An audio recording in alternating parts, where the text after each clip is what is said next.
Hello.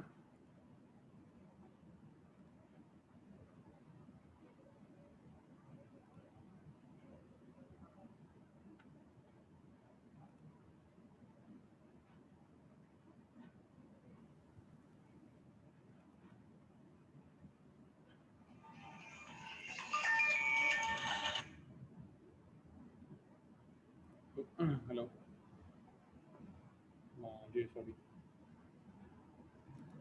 ना। Inter overall IB में internet बंद है, वो शो चाहिए। हाँ ना, तो है बोले बीमा तो जाऊंगी भाई। ఇప్పుడు కంపెనీ గవర్నమెంట్ బాగుతామని तो मैं तो जाऊंगी डिवाइस में। मैं ना कब स्टूडेंट की कनेक्ट करूँगा। अच्छा नहीं, अच्छा नहीं, पानी मस्त ना मैंने वो पानी मस्त ना मार दी था सपोर्ट को जान तो फोन को गया आगे टीचर लगा फिर मान दो मोकला गया ना। ठीक है।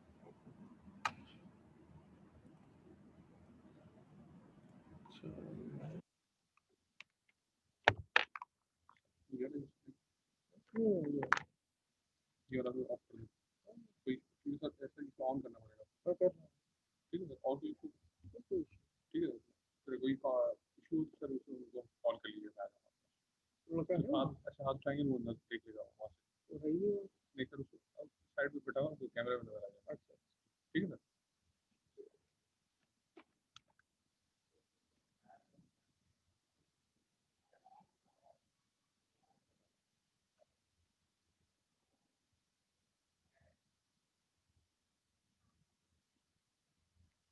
ओके क्लास, लास्ट टॉपिक जो हमने अटेम्प्ट किया था,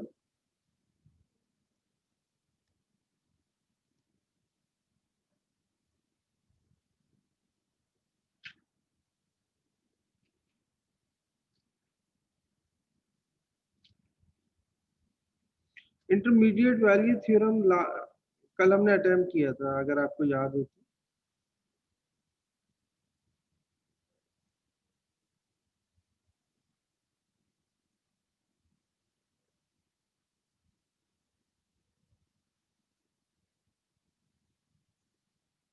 और ये लॉन्ग डिवीजन मेथड हमने अटेम्प्ट किया था।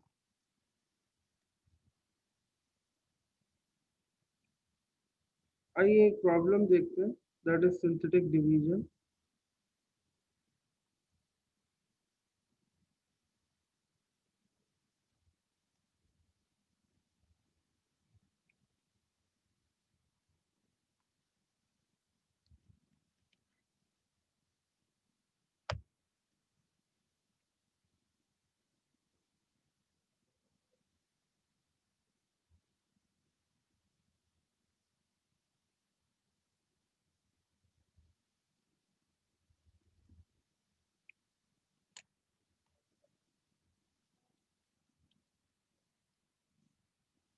ओके क्लास, सपोज मैं लिखता हूँ 6/2। तो आप क्या कहते हैं, 2 is the divisor of 6, remainder is 0। Simple आपने इस तरह लिखा है, ये 2 3 6 0 रिमाइंडर डिवाइजर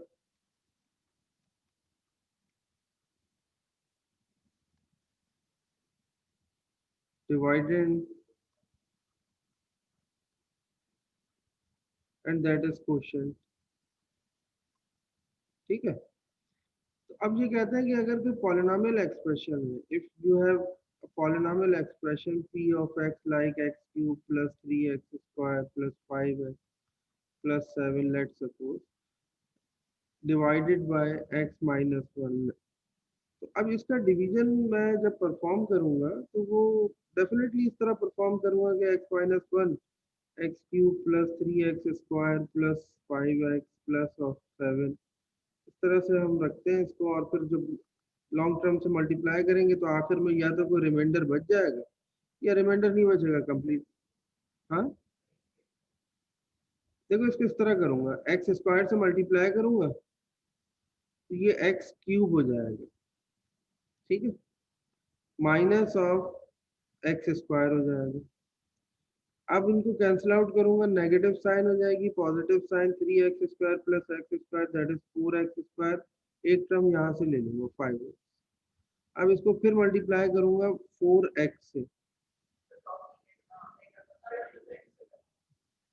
ये नंबर देखते हैं ना, इस नंबर को देखो, ये 4x² बन रहा है। x को किस नंबर से मल्टीप्लाई करूं, x को किस नंबर से मल्टीप्लाई करूं कि आंसर 4x² है। एक एक करके एक एक टर्म, लॉन्ग टर्म डिवीजन, इसी को तो लॉन्ग टर्म डिवीजन कहते हैं। तो मैं समझ रहा था लॉन्ग टर्म डिवीजन तो बिल्कुल क्लियर है, और मेरा ख्याल है क्लियर है, इसमें क्या प्रॉब्लम है। ठीक है, तो इसको 4x से मल्टीप्लाई करूंगा तो 4x² आ जाएगा, ये टर्म आ गई। लेकिन फिर 1 भी तो मल्टीप्लाई होगा, तो ये -5x 1 multiply by 4x, that is 4x² और माइनस ऑफ 4x, ये हो गया। ये नेगेटिव साइन कैंसिल आउट हो गया, इसका साइन प्लस होगा, 5x plus 4x that is 9x plus 7। अब मैं x को किससे मल्टीप्लाई करूं, साफ नजर आ रहा है 9 से, तो 9 से मल्टीप्लाई करूंगा, आंसर 9x आ जाएगा माइनस ऑफ 9। ठीक है, तो इसका देखो ये कैंसिल आउट हो जाएगा, और ये plus sign 9 plus 7 that is 16 is the remainder, 16 is the remainder. तो हमारे पास एक थ्योरम होता है, रिमाइंडर थ्योरम। रिमाइंडर थ्योरम ये कहता है कि or sorry dividend is equal to divisor multiply by quotient plus of reminder.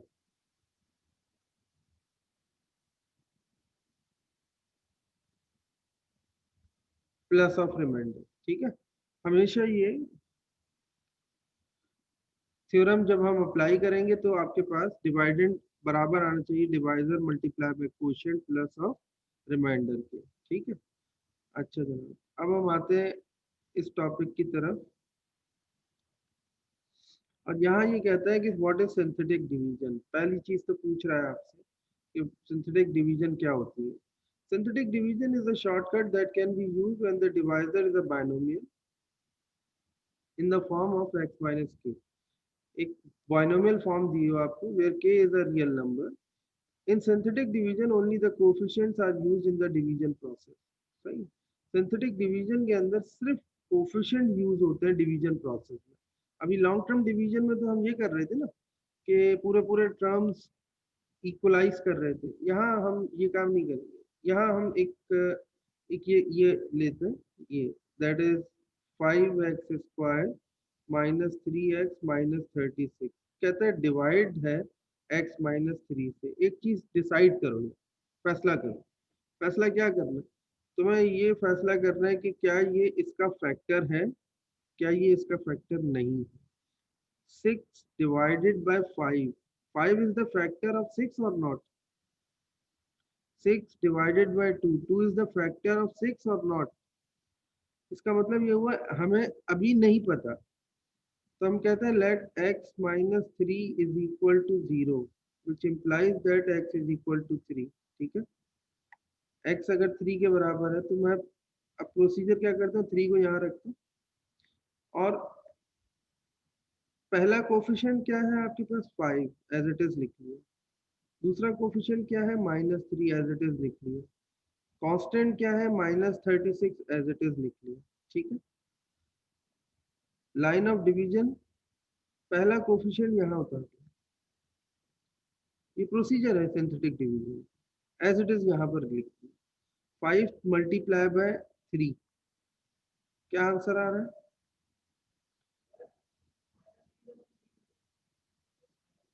-3 तो लिया। x minus 3 is equal to 0 ना, x की वैल्यू कैलकुलेट कर।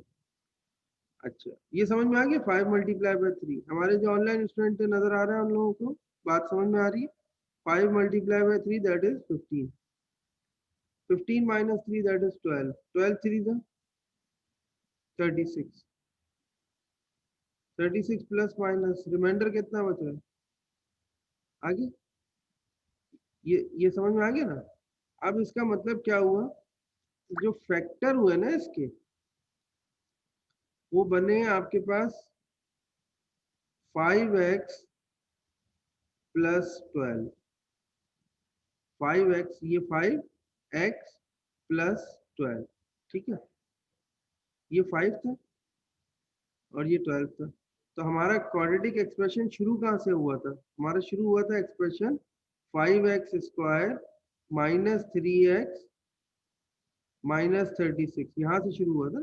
तो अब एक फैक्टर तो रिड्यूस हो गया, एक पावर तो रिड्यूस हो गई, नॉट फैक्टर, पावर रिड्यूस हो गई। तो ये वाला टर्म जो है वो 5x हो गया और दूसरा वाला कांस्टेंट टर्म हो गया, दैट इज 12, 5x प्लस 12 हो गया, ठीक है। और आप क्या कहेंगे, x minus 3 is the divisor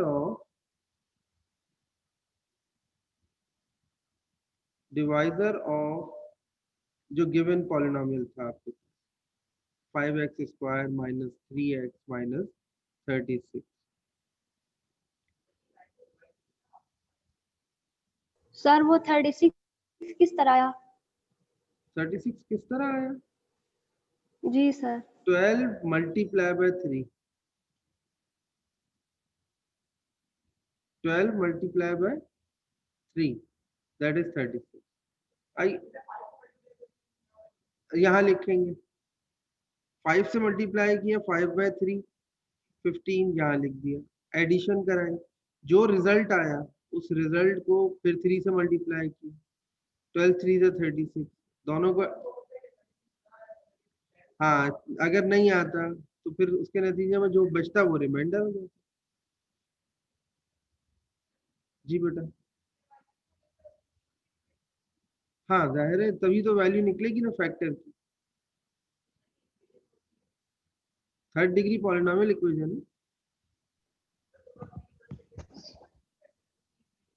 sir ये क्वोशंट है जो आया आंसर? ये क्वोशंट है एक तरह से, x minus 3, sir 5x plus 12। 5x plus 12 is the quotient, x minus 3 तो डिवाइजर है। इससे ये कंफर्म हो गया, रिमाइंडर 0 आ रहा है कि ये इसका डिवाइजर है। सर अगर रिजल्ट नहीं आता, मतलब फिर रिमाइंडर आप आता कहते तो? हैं रिमाइंडर बच रहा है, फिर आप कहते हैं कि रिमाइंडर बच रहा है। आइए एक क्वेश्चन और देख लेते हैं, ये वाला क्वेश्चन देख लेते हैं। हाँ बिल्कुल फैक्टर है ना, क्योंकि ये क्वोशंट है बेटा, जो रिजल्ट आ रहा है वो तो यही है ना। अब चलो इसी चीज को हम यहाँ देख लेते हैं, आओ 5x square minus 3x minus 36, और इस पे देखते हैं।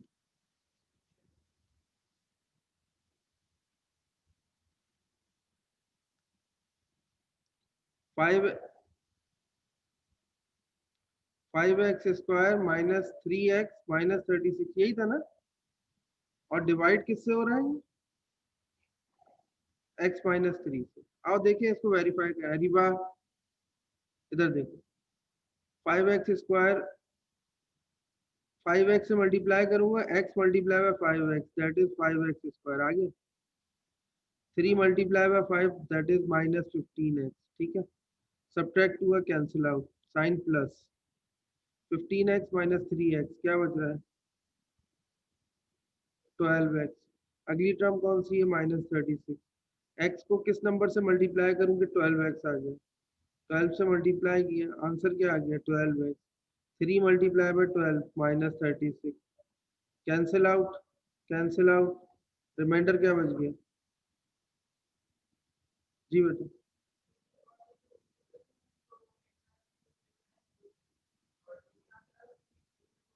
वो फैक्टर थ्योरम होता है, वो फैक्टर थ्योरम होता है, वो भी बिल्कुल ठीक है। लेकिन उसका जो डिसएडवांटेज होता है, डिसएडवांटेज ये होता है तुम्हें कोशेंट नहीं पता चलता। यहाँ कोशेंट पता चल गया ना तुम्हें, ये आ गया ना। वो जो तुम कह रहे हो ना, इन्होंने जो सवाल किया बड़ा इंटरेस्टिंग सवाल है, और इससे पूरा फैक्टर थ्योरम सॉल्व हो जाएगा। अच्छा ये जो, मैं इसको एक्सप्लेन करता हूँ, ये जो मेथड है इसको आप क्या कह रहे हो? Long term long division method, ठीक है। इससे सर पहले ये जो दोबारा किया था, एक्सप्लेन करें। इससे पहले जो किया था यहाँ पर, वो कौन सा मेथड था? Synthetic division method. ठीक है। अभी इस बच्चे ने जो बात बताई वो ये कहता है कि sir f of x is equal to 5x square minus 3x minus 36, ये चीज है। वो कहता है कि आपका फैक्टर था, फैक्टर नहीं मतलब गिवन जो डिवाइजर है वो था x माइनस 3, इसको 0 रखा तो ये क्या बता रहा है x इज इक्वल टू 3। कह रहा है आप इसको ना इसमें रख दें f of 3। हाँ, तो 5 टाइम्स ऑफ 3 का square minus 3 times of 3 minus of 36, पूरी कैलकुलेशन करेंगे। 3 का square 9 5 45 minus 9 minus 36, 45 minus 45 cancel out, that is equal to 0।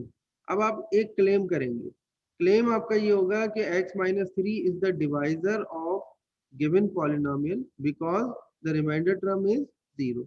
Remainder term क्या है हमारे पास, आ गई ये बात समझ में, रिमाइंडर टर्म इज 0। अब सुनना मेरी बात, गौर से सुनना। तुमने कहा कि यार रिमाइंडर टर्म 0 है, लिहाजा इसको हम ये कहते हैं कि x माइनस 3 इसका डिवाइजर था, लेकिन इसका डिसएडवांटेज क्या है? बेसिकली डिसएडवांटेज नहीं है या लिमिटेशन नहीं है, हर मेथड का अपना अपना एक वो प्रोसीजर होता है ना, मतलब एक प्रोसीजर के थ्रू हम कैलकुलेट करते हैं। इसमें तुम्हें क्वोशिएंट नहीं पता चलता,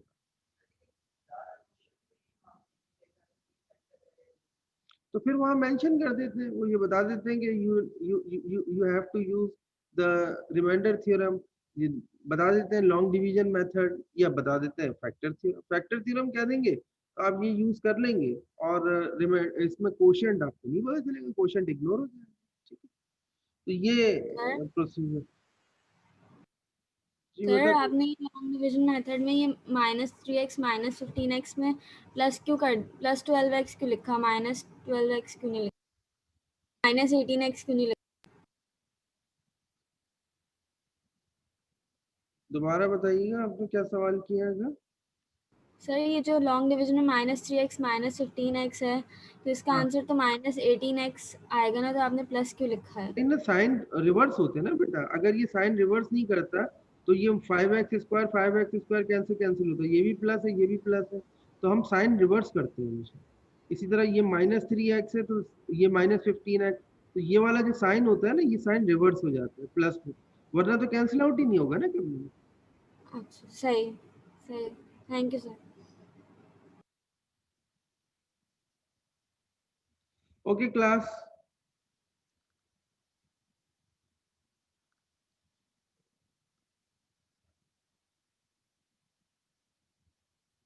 लिसन ऑल क्लास, इसको जरा सिंथेटिक डिवीजन से डिवाइड कैलकुलेट करें, ये वाला। सर आपकी स्क्रीन शेयर नहीं हो रही है। सर स्क्रीन शेयर कर दो। जी जी कर, ये वाला, ये क्वेश्चन जरा, ये 4th डिग्री पॉलिनोमियल है, इसको x माइनस 1 से डिवाइड करें by using the synthetic division method.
Remainder 2 बच रहा होगा, ठीक है।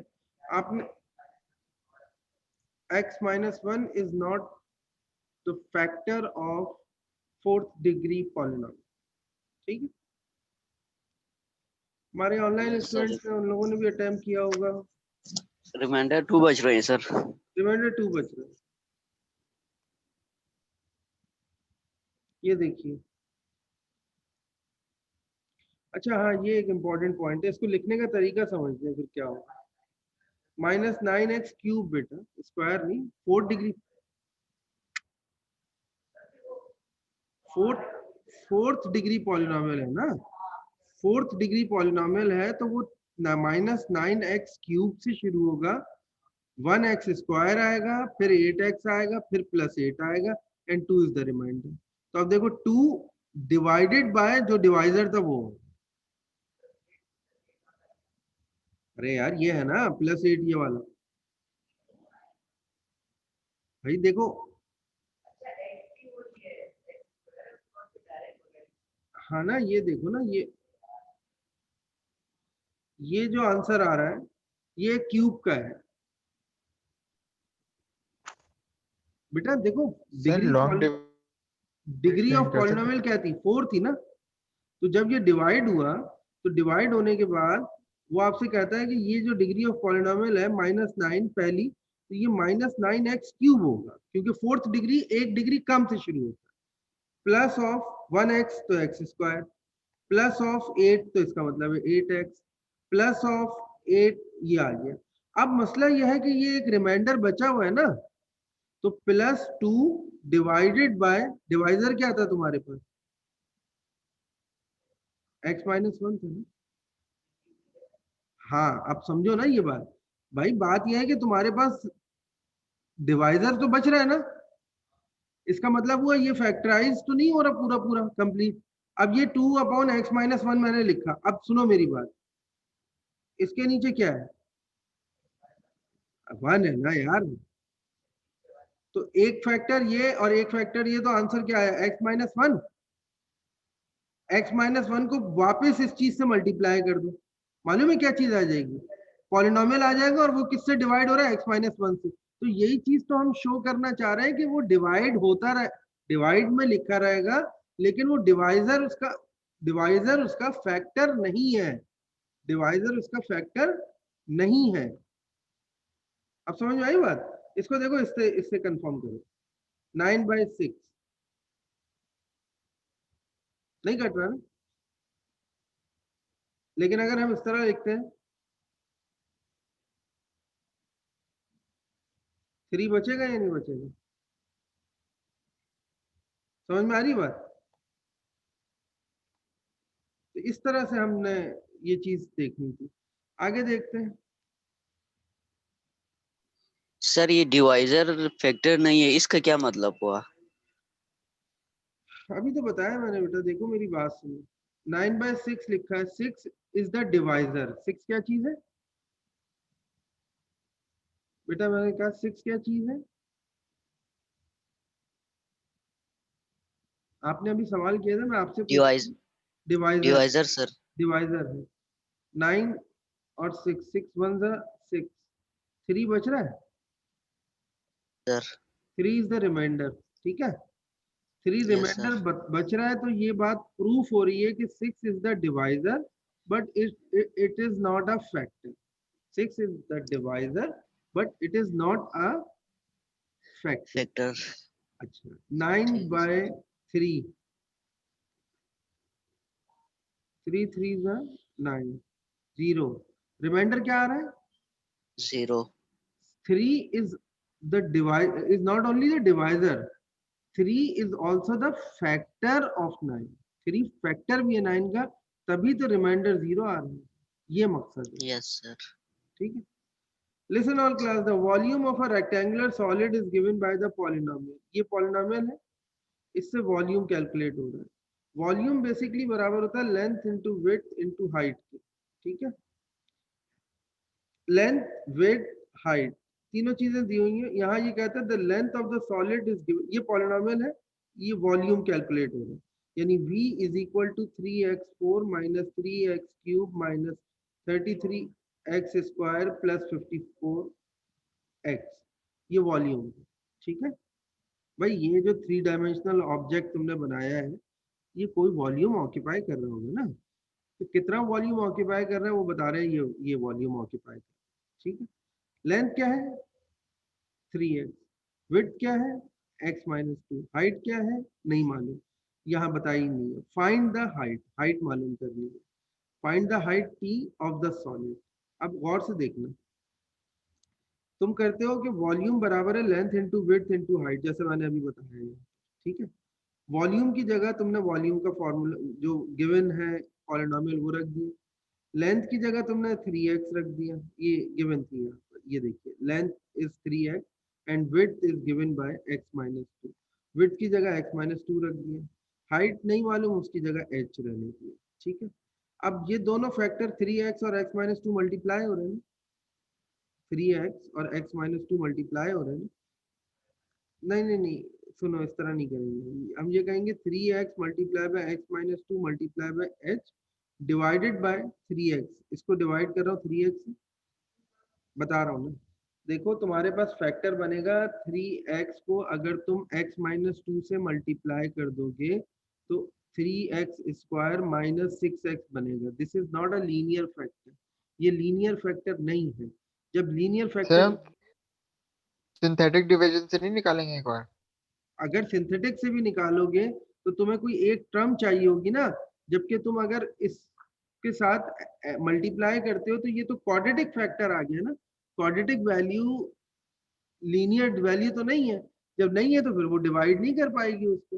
तो हमने क्या एक टेक्निक यूज की, 3x से बोथ साइड डिवाइड कर दिए, लेफ्ट हैंड साइड पे भी डिवाइड किया, राइट साइड पे भी, तो देखो ये 3x कैंसिल आउट हो गया, बचा क्या x minus 2 multiply by h, 3x 4 divided by 3x, 3x cube divided by 3x, सब कैंसिल आउट हो गए 3x से ना, तो रिमेनिंग टर्म ये बची तुम्हारे पास। अब जब ये रिमेनिंग टर्म बची तो x माइनस 2 क्या हो रहा है, इसके साथ मल्टीप्लाई हो रहा है ना, राइट साइड पे आगे क्या होगा, डिवाइड हो जाएगा। अब ये एक केस बन गया, ये डिवाइडेंड हो गया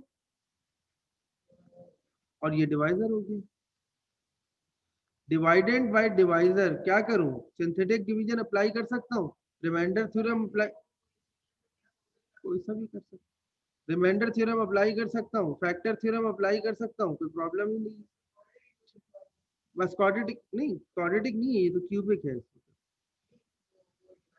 सर अगर ये इक्वेशन डिवाइड नहीं हो रही होती 3x से तो फिर क्या होता? नहीं, अगर कोई एक फैक्टर है तो उससे तो डिवाइड होगी ना, कोई एक फैक्टर है तो अगर, यानी 3x नहीं होता, फॉर एग्जांपल 5x होता, तब भी x और x तो कैंसिल आउट होता ना, डिवाइडेड बाय लीनियर फॉर्म, ठीक है। तो उसके बाद देखिए रिमाइंडर इसमें 0 आ गया आपके पास, और आपके फैक्टर जो बने वो क्या बने, x square plus x minus 9, ठीक है। तो the height of the solid is this, हमेशा वॉल्यूम, लीनियर फॉर्म से डिवाइड होगी? हाँ, वॉल्यूम क्या था, length into width into height, length कितनी थी 3x, विड्थ कितनी थी x माइनस 2, और हाइट कितनी हो गई x square plus x minus 9। समझ में आ गई बात? इस तरह से हम कैलकुलेट करते हैं। रिमाइंडर थ्योरम आपको बता दिया उन्होंने, polynomial f of x is divided by x minus k, then the remainder is the value of f of k। k की वैल्यू k को प्लग कर देंगे उसके अंदर, हाँ, तो ये रिमाइंडर फैक्टर थ्योरम ही तो है ये, ठीक है। According to the factor theorem, k is a zero if f of x of f of x, if and only if x minus k is the factor of f, x minus k अगर उसका factor है तो फिर reminder लाजमी zero आएगा, ठीक है। The rational zero theorem,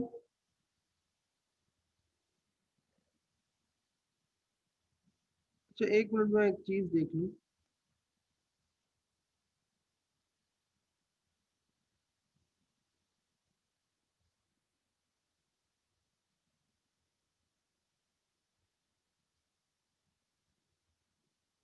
उसके बाद हमारा एक चैप्टर और है एक्सपोनेंशियल एंड लॉगरिथमिक फंक्शंस का। हमने लीनियर फंक्शंस पढ़ लिए, लीनियर मॉडल्स पढ़ लिए, पॉलिनोमियल और रैशनल फंक्शन अभी हम अटेम्प्ट कर रहे हैं। इसके बाद हमारा एक टॉपिक है एक चैप्टर है, chapter number 6, that is exponential and logarithmic function. Exponent functions क्या होते हैं, लॉगरिथमिक फंक्शंस क्या होते हैं, उनका सॉल्यूशन कैसे आता है, उनके ग्राफ्स कैसे होते हैं। इसके बाद we will finish the topic of functions and equations and inequalities.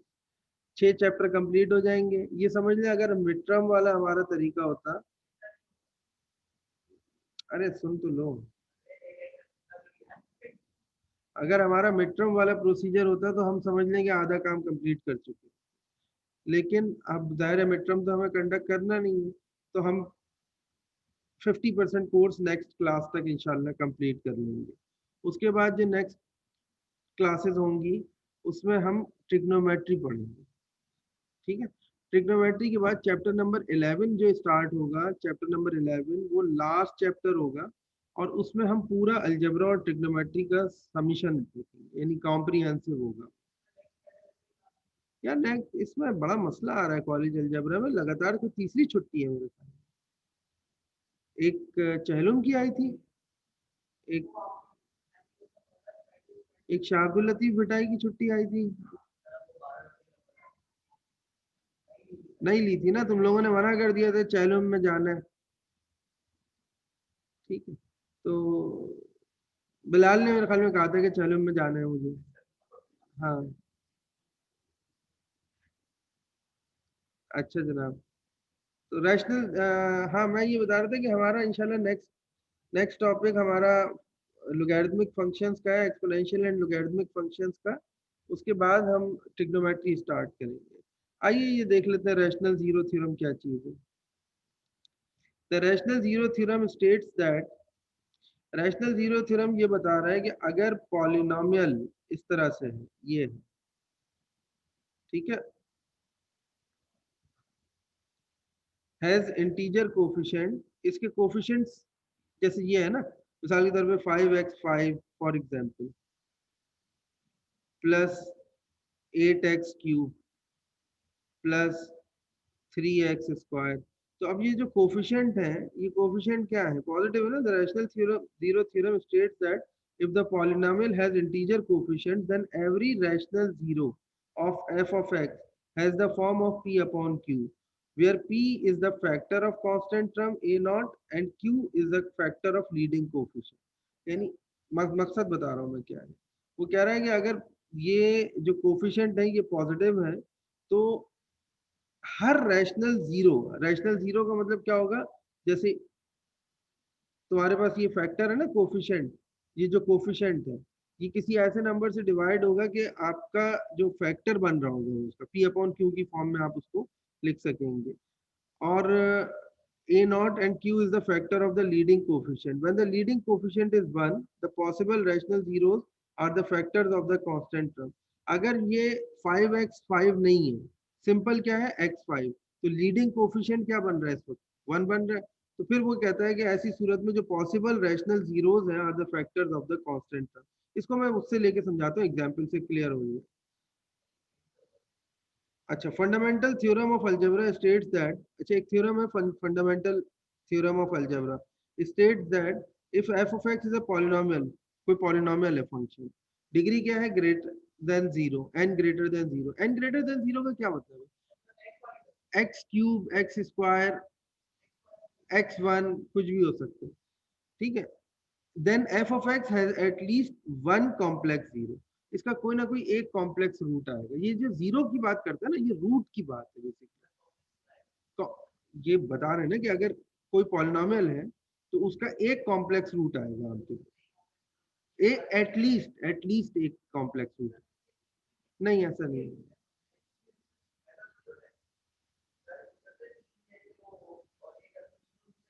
ये कर्व बना लिया तुमने, ठीक है, इस कर्व के ऊपर कोई ना कोई पॉइंट ऐसा होगा जो कॉन्जुगेट रूट देगा तुम।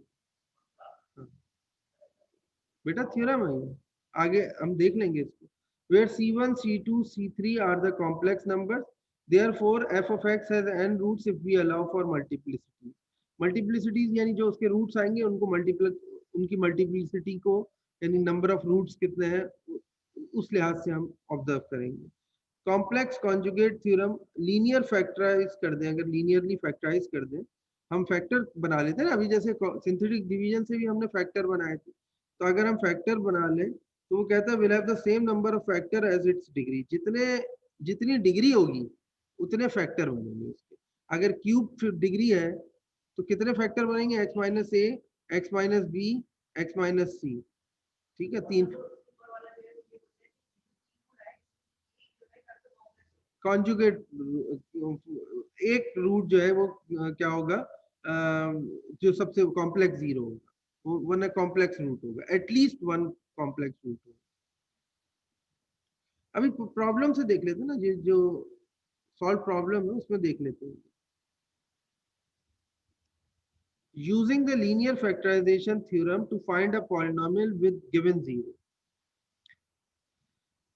Find a fourth degree polynomial with real coefficient that has zeros of 3, -3, 2 iota such that f of -2 is equal to 100. यानी -2 पर जो रिमाइंडर है एक तरह से वो क्या बच रहा है आपके पास, 100 बच रहा है, ठीक है। Because x is equal to iota is a 0 by the complex conjugate theorem, ऊपर वाला जो complex conjugate theorem है, x is equal to minus iota is also a 0. The polynomial must have the factor. अभी क्या बताया उसने, factor यही होंगे ना, अगर पॉलिनोमियल की डिग्री 3 है तो 4th डिग्री है, तो फैक्टर हमारे पास जो बन रहे हैं वो क्या होंगे, x प्लस 3, ये गौर से समझना, x असल में ये था, x is equal to -3, x is equal to 2 और आयोटा, ये है ना, ठीक है। तो अब देखो क्या कहता है, x प्लस 3 एक आ गया, x माइनस 2 एक और आ गया, x माइनस आयोटा एक और आ गया, और कॉम्प्लेक्स कॉन्जुगेट रूट का मतलब क्या है, अगर माइनस आयोटा है तो इसका मतलब है x प्लस आयोटा भी होगा। कॉम्प्लेक्स कॉन्जुगेट रूट यही तो कह रहा है कि एटलीस्ट अगर उसका एक रियल रूट कॉम्प्लेक्स रूट आ गया तो उस कॉम्प्लेक्स रूट का कॉन्जुगेट रूट एग्जिस्ट करेगा हमेशा। फर्ज करो तुम्हारे पास x is equal to 3 iota होता, तो तुम कहते हैं एक फैक्टर है x माइनस 3 आयोटा, और according to the complex conjugate theorem x plus 3 iota must exist. दो वैल्यूज आएंगी, इसकी वजह क्या है कि जो कॉम्प्लेक्स रूट है उसका कॉम्प्लेक्स कॉन्जुगेट रूट भी होगा। क्या मतलब अभी क्यों कर रहे हैं, उसने कहा था ना 4th डिग्री पॉलिनोमियल है, ठीक है। तो ये आपके पास वैल्यू आ गई, अब x minus iota x plus iota, ठीक है, ये हो गया। अब देखिए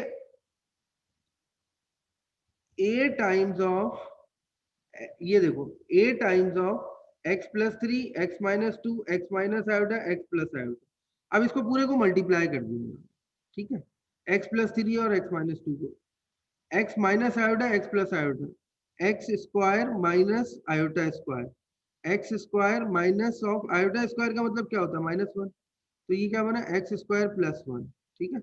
ये उन्होंने खत्म कर दिया और इन दोनों फैक्टर्स को भी मल्टीप्लाई कर दिया, इन दोनों फैक्टर्स।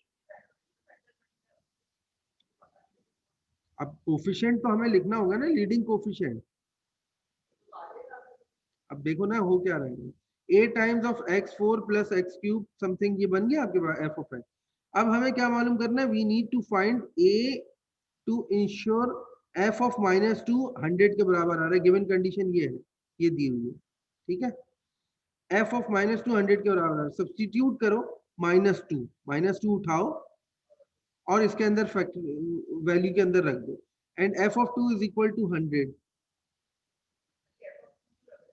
ऊपर गिवन है ना तुम्हारे पास, -2 गिवन है ना, तो उसकी जगह हम वो ये substitute x is equal to -2 and f of -2, नहीं ये -2 है बेटा, ठीक है, -2 ही रखा है, देखो ये देखो -2 ही रखा है, ठीक है। तो 100 इसका रिमाइंडर बच रहा है एक तरह से, तो f ऑफ -2 जब रखा तो a की वैल्यू कितनी आ रही है, -5 आ गई, -5। अब ये -5 कोफिशिएंट से मल्टीप्लाई कर दो। बेटा तुम्हारे पास कोफिशिएंट नहीं था, कोफिशिएंट तुम्हें मालूम करना था, कोफिशिएंट नहीं था जब भी तो तुम्हें मालूम करना है वो कोफिशिएंट, तो a से तुम, अरे यार कॉमन सेंस है ना, देखो मेरी बात सुनो, तुम्हारे पास एक फैक्टर है x cube plus 5x square plus 6x, यहाँ कोफिशिएंट क्या है, लीडिंग कोफिशिएंट 1 है, ठीक है। यहाँ क्या कोफिशिएंट है, 5 है, ये 6 है, तुम्हें कोफिशिएंट मालूम है। लेकिन अब तुम्हारे पास कोफिशिएंट या पॉलिनोमियल एक्सप्रेशन नहीं है, पॉलिनोमियल एक्सप्रेशन नहीं है। तुम्हारे पास क्या चीज है, तुम्हारे पास रूट्स है। वो कहता है एक रूट है 1, एक रूट है 3, एक रूट है 5, लेट सपोज रियल रूट्स है। अब समझ में आ गई बात? तो मैं क्या कहूंगा, x minus 1, x minus 3, x minus 5, ऐसा ही है ना। इनको जब मल्टीप्लाई करूंगा तो जो भी आंसर आएगा, मुझे उसका कोफिशिएंट तो नहीं मालूम ना कि एक्चुअल पॉलिनोमियल क्या था। एक्चुअल नहीं, कोफिशिएंट तो कैलकुलेट करेंगे, ठीक है। और वो जो बात कही है ना, कॉम्प्लेक्स कॉन्जुगेट, उसको समझ लो। वो कहता है अगर एक रूट कॉम्प्लेक्स है तो उसका कॉन्जुगेट भी एग्जिस्ट करेगा, ठीक है।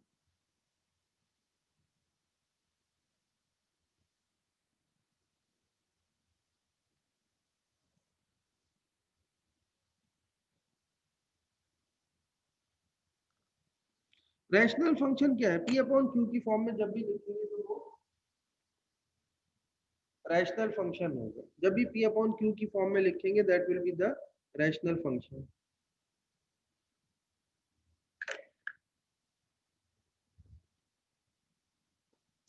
जैसे ये फैक्टर फंक्शन लिखा हुआ है, इसको डिवाइडेड बाय एक्स किया आपने, तो ये रैशनल फंक्शन आ गया, ठीक है। इस वर्टिकल एसिम्प्टोट यानी जो रैशनल फंक्शन होता है ना, जैसे मैं मिसाल के तौर पे आपसे कहूँ कि ये 1 अपॉन एक्स का ग्राफ बनाए, तो आप कहेंगे सर इनवर्स ग्राफ आता है इसका, ठीक है। स्प्लिट ग्राफ होता है इनवर्स फंक्शन का। तो ये कहता है कि वर्टिकल एसिम्प्टोट ग्राफ पर एक लाइन होगी, जैसे ये लाइन आपको नजर आ रही है ना, वाई एक्सिस की रेड वाली लाइन। तो ये कहता है vertical asymptote of a graph is a vertical line x is equal to a where the graph tends towards positive और negative infinity। जहां से ग्राफ पॉजिटिव इन्फिनिटी यानी ऊपर की तरफ यहाँ जा रहा है, और नेगेटिव इन्फिनिटी यानी इस तरफ जा रहा है, ठीक है। हमें आगे फंक्शंस, रैशनल फंक्शंस को सॉल्व करना है, और उसके वर्टिकल एसिम्प्टोट्स वगैरह कैलकुलेट करना होंगे, और उसकी डिवीजन चेक करनी होगी कि वो डिवाइड हो रहा है या नहीं हो रहा। तो ये वर्टिकल एसिम्प्टोट है ना बेटा, बस इस वक्त वाई एक्सिस। अब जैसे मैं तुम्हें टेंजेंट का ग्राफ बना के दिखाऊं, ऐसा ग्राफ होता है ना टेंजेंट का। तो अब ये पहला वर्टिकल एसिम्प्टोट है, फिर उसके बाद ये यहाँ से यूं जाएगा, ये यहाँ से यूं आएगा, दूसरा वर्टिकल एसिम्प्टोट। तो हमें वर्टिकल एसिम्प्टोट का मतलब ये होता है कि जहां पर जैसे अब हो क्या रहा है, ये x 0 की तरफ जा रहा है, इधर से ये x 0 की तरफ आ रहा है, 0 की तरफ जा रहा है, तो ये नेगेटिव इन्फिनिटी की तरफ है जब लेफ्ट हैंड साइड से आ रहे हैं। राइट हैंड साइड से आ रहे हैं तो ये ऊपर पॉजिटिव इन्फिनिटी की तरफ जा रहा है। यही बात बता रहा है, x approach to a f of x approach to positive infinity. x approach to a, सुन तो लो, x approach to a f of x approach to minus f of x। जब x अप्रोच टू a की तरफ जा रहा है right side से, तो माइनस इन्फिनिटी की तरफ जा रहा है, प्लस साइड से जा रहा है तो भी प्लस इन्फिनिटी की तरफ जा रहा है। अब तुम पूछो क्या सवाल पूछ रहे थे। वो कह रहे हैं जैसे तो तुम इस तरफ से जाओगे ना, यूं इस डायरेक्शन में, तो फंक्शन जो है ना वो नीचे की तरफ जा रहा होगा, माइनस इन्फिनिटी की तरफ। जब तुम इस डायरेक्शन से आओगे ना, तो फंक्शन जो है ना वो ऊपर की तरफ जा रहा है, इस तरह, इस तरह x अप्रोच टू है f of x approach to positive infinity, x approach to है f of x approach to negative infinity यानी नीचे की तरफ जा रहा है, पॉजिटिव इन्फिनिटी ऊपर की तरफ, और लेफ्ट वाला नेगेटिव इन्फिनिटी, ठीक है। करीबन बात समझ में आ गई। पॉजिटिव इन्फिनिटी राइट से, नेगेटिव इन्फिनिटी लेफ्ट से। हाँ भाई, क्लियर है। आप चलिए आगे देखते हैं क्या है। एक्सक्यूज मी सर, जी बेटा। मुझे ये पूछना था, जो आपने बिल्कुल स्टार्ट में बोला था कि rational function is written in the form of p upon q, आपने बोला था। p upon q, okay, thank you. ठीक है। अच्छा, हॉरिजॉन्टल एसिम्प्टोट क्या होता है, वो सिंपल है। मिसाल के तौर पर एक फंक्शन ये है,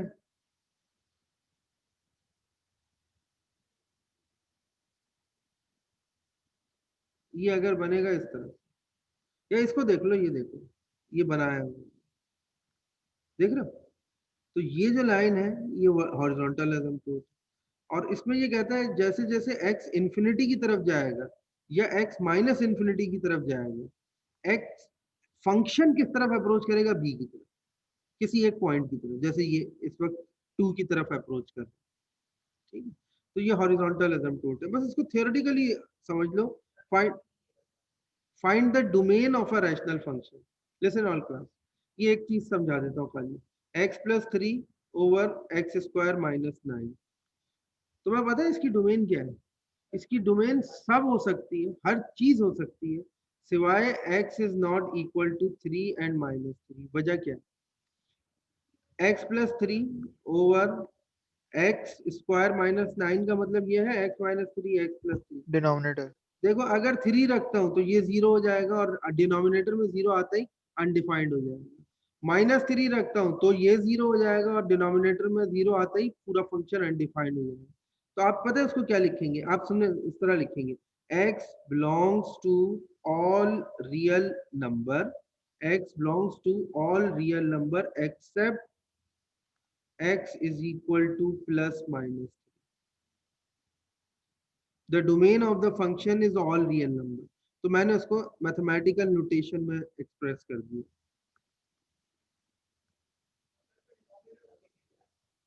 हाँ बस अब इसके बाद हाँ डिनोमिनेटर को सॉल्व करके बता देंगे कि जो फंक्शन आ रहे हैं। ये डोमेन और रेंज का टॉपिक कराते वक्त मैंने करवाया भी था, ठीक है। ये हॉरिजॉन्टल और वर्टिकल एसिम्पटोट्स कैलकुलेट करने, रिमूवेबल डिसकंटिन्यूटी यानी फैक्टर कैंसिल आउट हो रहा है, जैसे ये x+1 से कैंसिल आउट हो रहा है तो बच क्या रहा है x-1 ओवर x-3। तो आप कहते हैं कि ये जो 1 था ना x+1 जो है वो रिमूवेबल डिसकंटिन्यूटी थी, -1 रिमूवेबल डिसकंटिन्यूटी थी। अगर factor common factor cancel out हो जाए ना, इसका मतलब ये होता है कि ये डिसकंटिन्यूटी रिमूवेबल डिसकंटिन्यूटी, यानी वो डिसकंटिन्यूटी रिमूव कर ली। ये देखो ये है, ये एक डिसकंटिन्यूटी आई इसके अंदर और ये चले गई, ठीक है। तो ये डिसकंटिन्यूटी है ना, तो ये जिस पॉइंट पर है, फर्स्ट करो 2 पर है या 1 पर है, तो वहीं से स्टार्ट हो रहा है और ये रिमूवेबल डिसकंटिन्यूटी होगी अगर कॉमन फैक्टर कैंसिल आउट हो, ठीक। तो ये सिचुएशन है। तो हॉरिजॉन्टल एंड वर्टिकल एसिम्पटोट्स भी आपने देख लिया, इनवर्स एंड रेडिकल फंक्शंस, बस ये था verifying two functions are inverse of each other. यार एक फंक्शन है f of x is equal to x और एक फंक्शन है g of x is equal to 1 over x, तो ये दोनों इनवर्स है ना एक दूसरे के, ठीक है। इनका जो प्रोडक्ट आएगा f of x multiply by g of x multiply by 1 of x that is equal to 1। तो ये इनवर्स फंक्शन है और इनवर्स फंक्शन का मैंने तुम्हें पहले भी बताया था 1 to 1 फंक्शन है तो उसका इनवर्स एग्जिस्ट करता है और तुम उसको इस तरह से कैलकुलेट कर सकते हो। ये देख लेना, ये फंक्शन का टॉपिक कंप्लीट हो गया। अब इंशाल्लाह नेक्स्ट क्लास से हम एक्सपोनेंशियल एंड लॉगरिथमिक फंक्शन को अटेम्प्ट करेंगे, उसके बाद ट्रिग्नोमेट्री की तरफ जाएंगे, ठीक है। ये 5-7 मिनट है आपके पास, बैठे यहीं पर, ऑनलाइन स्टूडेंट भी बैठे और कोई सवाल अगर पूछना है तो पूछ लो।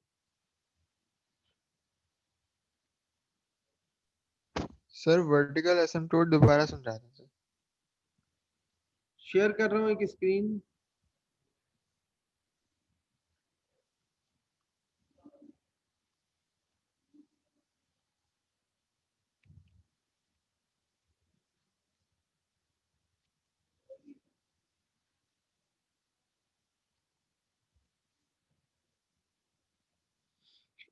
वर्टिकल एसिम्पटोट ये होता है बेटा, तुम्हारे सामने एक ग्राफ बनाता हूँ मैं, ये टेंजेंट का ग्राफ, स्प्लिट ग्राफ बनेगा, ठीक है।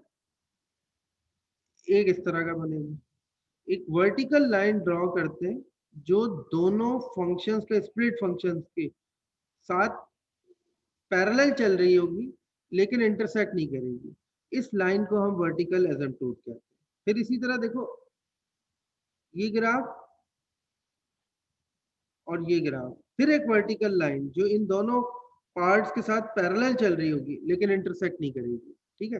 तो ये इसका सेकंड वर्टिकल, दूसरा वर्टिकल एसिम्पटोट है, ये इसका पहला वर्टिकल एसिम्पटोट है, ठीक है। ये होता है वर्टिकल। सर इसमें लाइन टच कर रही है। इक्वल टू ए पर जा रही होगी, राइट साइड पर है, पॉजिटिव है और हाँ नहीं 0 पे नहीं। जी बेटा आप सर पूछिए। लाइन दोनों ग्राफ्स को टच करनी चाहिए या नहीं? हाँ टच नहीं करेगी, इसीलिए तो उसको एसिम्प्टोट कह रहे हैं कि जो इक्वली उसके साथ पैरेलल चलती रहेगी लेकिन इंटरसेक्ट नहीं करेगी। Okay sir. और कोई सवाल पूछ लीजिए। सर एक लॉन्ग डिवीजन का मेथड दोबारा रिपीट कर सकते हैं सर? क्या? Sir long division. करा देते हैं लॉन्ग डिवीजन। कोई फंक्शन ले लेते हैं, मिसाल के तौर पर x4 plus x cube plus 5x square plus 7x plus 3, let's suppose divided by, कहता है कि ये डिवाइड हो रहा है किसी फैक्टर से, लेट्स सपोज x प्लस 1 से। ठीक है, x प्लस 1 को आपने यहाँ लिख लिया, पूरा फंक्शन यहाँ लिख लें।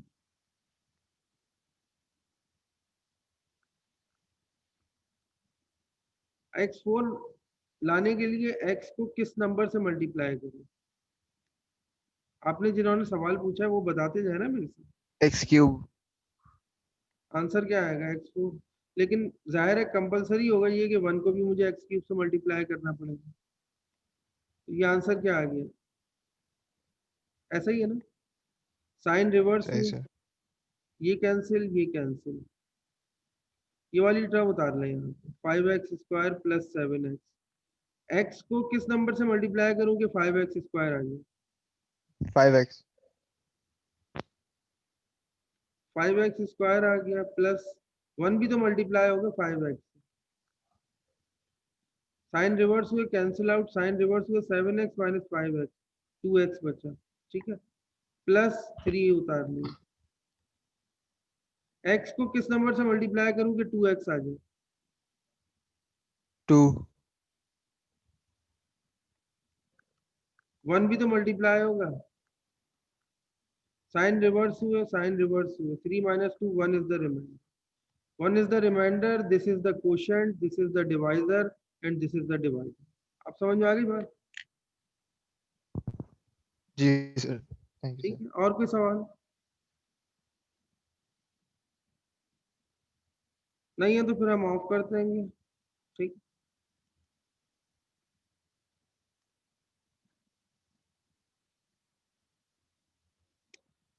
ओके क्लास, अल्लाह हाफिज। अल्लाह अल्लाह हाफिज। हाफिज सर।